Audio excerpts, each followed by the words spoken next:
আজ কি রান্না হলো চলুন দেখাই আপনাদের। ভাত,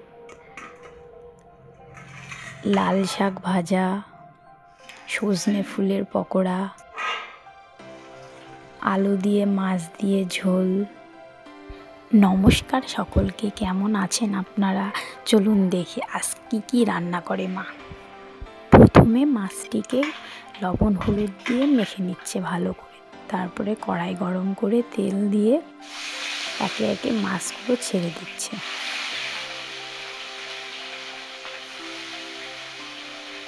সব মাছগুলো পরপর দিয়ে দিচ্ছে।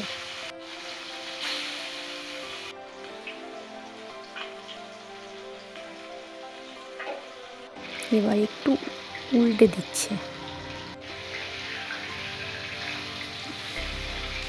উল্টে দিয়ে একটু লাল লাল করে ভেজে নেবে। লাল লাল করে ভাজা হয়ে গেছে, এবার নামিয়ে নিচ্ছে। এবার আবারও আর কিছু মাছ দিচ্ছে।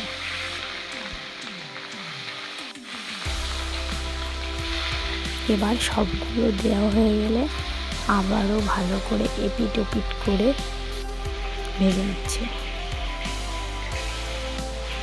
লাল লাল করে ভাজা হয়ে গেছে, নামিয়ে নিচ্ছে।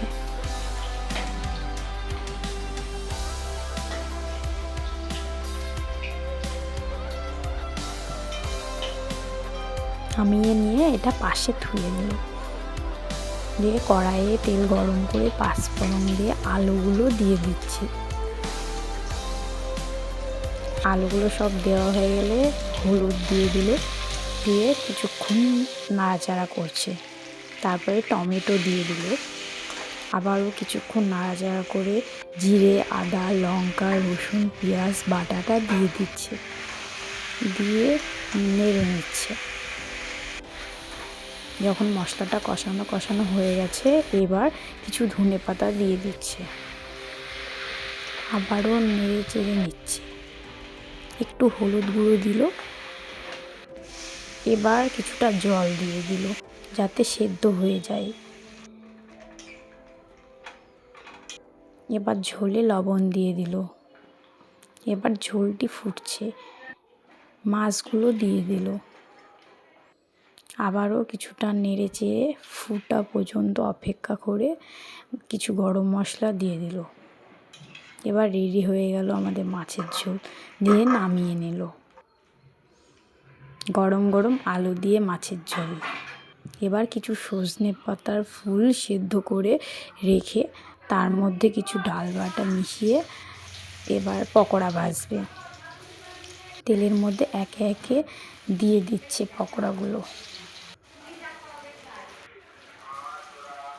কিছুটা উলট পালট করে লাল লাল করে ভেজে নেবে।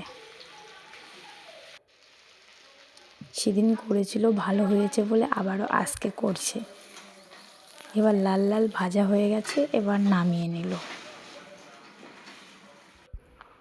আমার বর লাল শাক খেতে পছন্দ করে, তাই আবারও আজকে লাল শাক হচ্ছে। তেলের পরে পাঁচফোড়ন দিয়ে লঙ্কাগুলো দিয়ে রসুন কুচি পেঁয়াজ কুচি দিয়ে একটু নাড়াচাড়া করছে। লাল লাল হয়ে আসলে এবার শাকগুলো দিয়ে দিচ্ছে। কিছুটা নেড়ে চেড়ে সামান্য পরিমাণে লবণ দিয়ে দিল। আবার কিছুক্ষণ নেড়ে চেড়ে একটু হলুদ দিয়ে দিল। এবার নেড়ে চেড়ে হয়ে আসার মধ্যেই এবার নামিয়ে নেবে। আমাদের তৈরি শাক ভাজা। স্নান করে মা আমাকে খেতেও দিয়ে দিয়েছে। আজকে আমার শাশুড়ি মায়ের রান্নাগুলো কেমন লাগলো, ভালো লাগলে অবশ্যই সাবস্ক্রাইব করবেন।